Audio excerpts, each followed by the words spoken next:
Today I'm going to show you how to break down a full strip loin. We're going to be cutting steaks, and I'm going to show you where to stop cutting steaks, because down here on this side there is a nerve ending, or there's some gristle down here in the end where it really doesn't make for the best texture of a steak. So first thing that we're going to do is that we're going to open this thing up and get it dry, and then we're going to start cutting steaks, and I'll show you exactly where we're going to stop cutting steaks.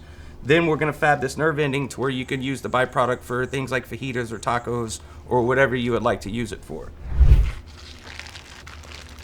This part can be a little bit messy, so I always try to open the package up on the top and try to pull the package out from underneath the loin so we're not dripping blood everywhere. Keep in mind, the colder your loin is, the easier it's going to be to cut, and it will be less resistance.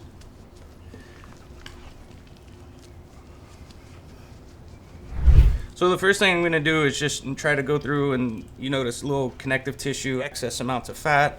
We're just going to lightly trim this off. You really don't have to worry about trimming too much of it off, because a lot of this stuff will melt during the cooking process. Just go right along the bottom.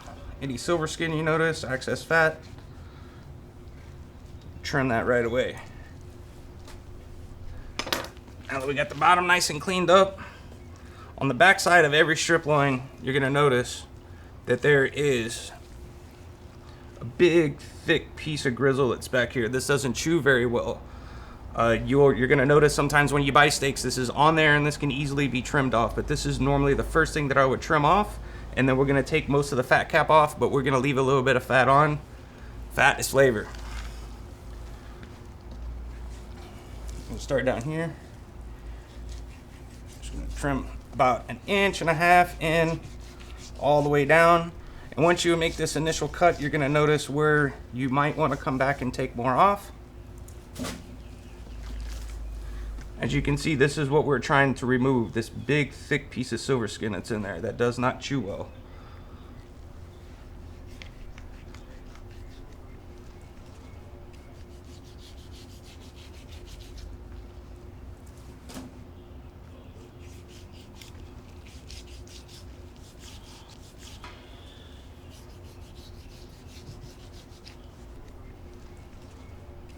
Now that we're at this point, I'm gonna go ahead and flip this around so it's a little bit easier for me to work with.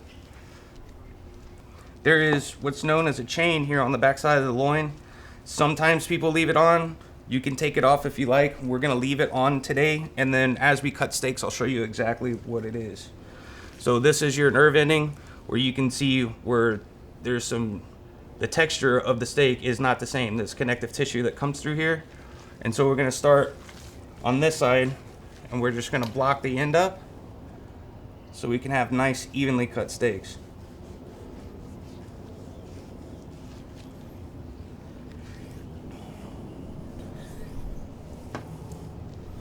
It's about what you want your loin to look like on the end. Now we're just going to be cutting about 1.5 inch steaks. With a loin this size, you're probably going to be looking at about a 14 to a 16 ounce steak. So right at about 1 inch. Let the knife do the cutting.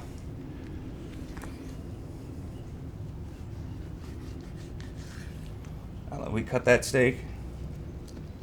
Now what we're going to want to do with each steak as we go, I'm just going to cut off the excess fat. If you leave this fat on as it melts and it drips onto your fire, it could lead to fires. And so I try to leave a minimal amount of fat on each steak. That's about what we're looking for, right about like that.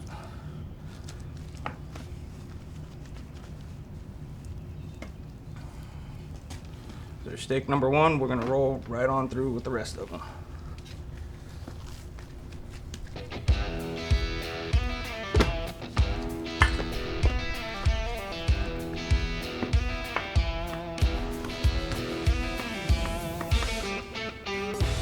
So here's the example that I was trying to make. Once you make it further down on the loin, you're gonna notice how there's a big piece of gristle that comes through here that just doesn't chew very well.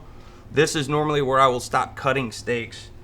You can cut the rest of this into steaks if you'd like. I normally like to clean the fat off of it, and we're gonna take all the sinew out of it, and we're gonna chop it up for another use.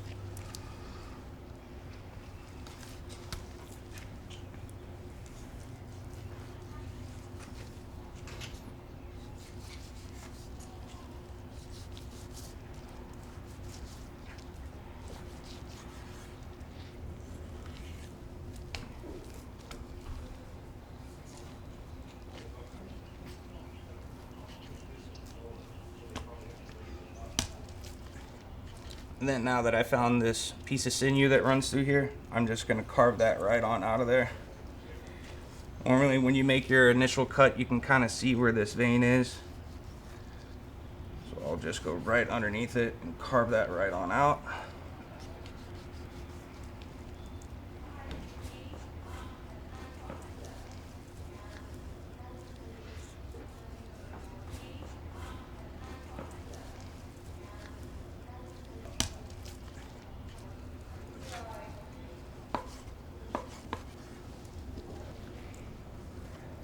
In most cases, I like making tacos or fajitas with it. You can dice it larger and make skewers with it. You can also use it for stew meat, soups, anything along those lines that would call for a diced beef. And here you have it. I've got full byproduct. You're looking probably somewhere around 1.5 pounds or 2 pounds. Just plenty for a small family for a full meal. So we're gonna set this off to the side. And bring our steaks back out. I'm just gonna lightly rub them with a little bit of avocado oil and season with salt and pepper, and we're gonna let that sit.